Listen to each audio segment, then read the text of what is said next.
a lot of organizations have over the last, let's call it 5 to 7 years, said, we need to put everything into the cloud. We need to work our workflows into the cloud. That's become problematic. Once you put your data in the cloud, it becomes very difficult for two reasons.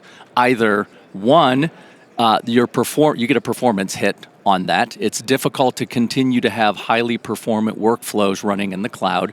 And number two, when you want to move your data outside of that environment, it becomes very expensive.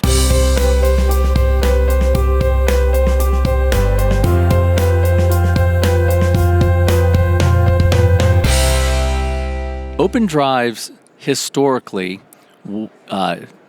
is and was a company that grew out of M&E providing highly performant NAS storage for the M&E industry. And by highly performant, we mean dealing with very difficult video media, 4K, 6K, 8K, and really providing both the hardware and the software to enable creatives to complete their projects. I can understand that as a starting point, but now we've got SSDs, which are performant beyond words to describe. How have you evolved? Well, I'm going to take you through a two-step process. The first was that, and I think if you walk all of these hallways, everybody's going to say in the last 5 to 7 years, hardware has become commoditized. A true statement.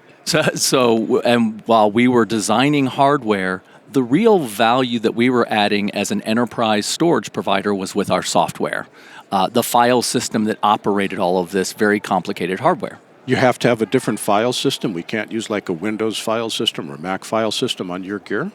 Now, when you're talking about the creatives who are using Premiere Pro, they can be doing that on their workstations.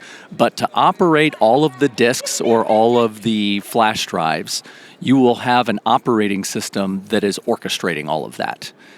That was the real value add that we were providing on top of the hardware we were designing. But we made this transition over the last 3 years from a hardware designer with software that we created to a purely software-defined storage offer. So we're a software company now. Which means that now you can run on any hardware. Like many software companies, we go through a rigorous certification process. So rather than just saying bring any hardware to us, we certify and work with third-party vendors, and we will then point our customers to those third-party hardware offers and say, we've certified our software on this. It will work fantastically. Why should I even bother with OpenDrives? I mean, I've got a Mac system. I will confess I'm Mac-centric.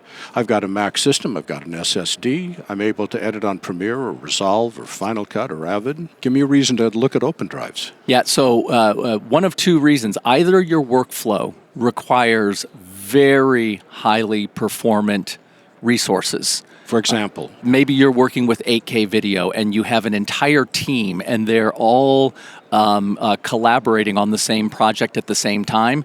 That's going to create problems unless you have a storage system and, of course, the software that's operating it to orchestrate that. Something as simple as just scrubbing through a file, you'll have delays. You'll have issues in completing your project. So that's the reason that you would come to an OpenDrives.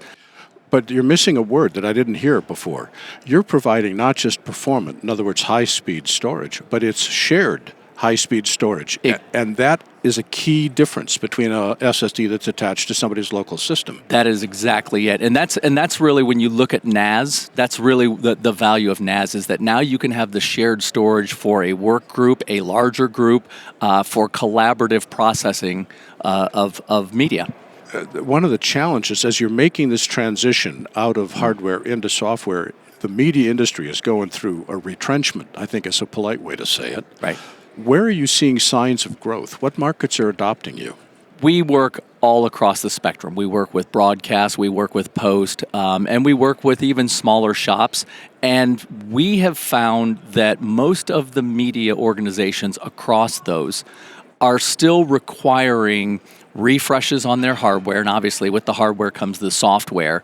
I would say that some of the strikes were a bit, they were causing obstructions, but I think we're starting to see that loosen up. I personally, for 2025, feel that we're going to see things really righting themselves, and we're seeing that with the conversations that we're having. When you look at any of these organizations, they have the hardware and the software, and it's got a life cycle of 5 to 7 years, and when they get to the end of it, there's a refresh there, and we're there for our customers in the long term. So we're still having those dialogues, looking at their environments as they grow, as their needs get very diverse, we're helping them.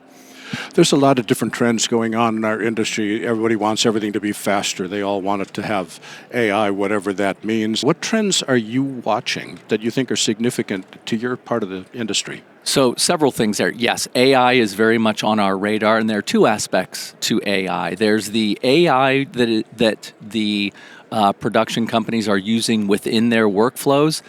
This, for us, is something that simply generates more and more complex media going through the workflow. That's perfectly fine, and we want to support that. But the other side of it is, where on our side, on the software side, can we apply AI technology to make things more seamless? Now, the other trend that works with that is that a lot of organizations have, over the last, let's call it 5 to 7 years, said, we need to put everything into the cloud. We need to work our workflows into the cloud. That's become problematic. Once you put your data in the cloud, it becomes very difficult for two reasons. Either one, you get a performance hit on that. It's difficult to continue to have highly performant workflows running in the cloud. And number two, when you want to move your data outside of that environment, it becomes very expensive. So it's not necessarily the cost-efficient solution that people thought. So I'm going to give you a term that we use now.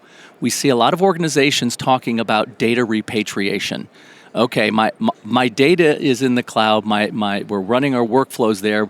We need to claw some of this back into on-premises environments so that we can work on it effectively. So now you're trying to support what we'll call a hybrid cloud environment, a hybrid cloud workflow, and that becomes very complex because now you're talking of different tiers of storage, and you need software to make that seamless. You don't want your creatives stopping and going, what's going on with my storage? I just want my data, and that's what we provide, is that seamlessness, whether your data's in the cloud, whether it's on-premise, or in this case, in some sort of hybrid state. Trevor, before I let you go, do you have anything new that you want to talk about? I do. We released a press release 2 weeks ago talking about our new product, Astreaus. Our previous product, which still exists, was Atlas. We were talking about that. Astreaus is something completely different. Astreaus is a platform that really resides above the storage layer. And as we were talking about complicated environments like data repatriation, where you may have some of your data in the cloud, some of your data on premises, and maybe in different storage vendor environments, Astreaus is going to orchestrate all of that and do this with a microservices Kubernetes-based platform. So we are moving beyond pure storage into that infrastructure layer that ties it all together. For those people who are considering OpenDrives or any kind of performance storage, why should they consider you? You touched upon it. It's really the capability for, we support the very large environments. Our technology is very highly performant for those large environments. But for your small shop that has big dreams, we have a lot of growth potential. But I'm going to tell you about one thing that we did last year, and we've continued that. Most storage organizations will charge you as you add more capacity. You want to add another petabyte? To use this software, we're going to charge you more. We went to basically an all-you-can-eat. Once you've purchased the software for a duration, for a term, we don't care how much capacity you throw at that. So you want to grow to another 2 petabytes, you're going to have no upcharge. And that really took a lot of people by surprise. So when you look at those smaller environments with big dreams, they're going to grow in 3 to 5 years, you can grow through us, and as you grow, we're not going to hit you with extra fees. Trevor, thank you so very much for your time. Thank you.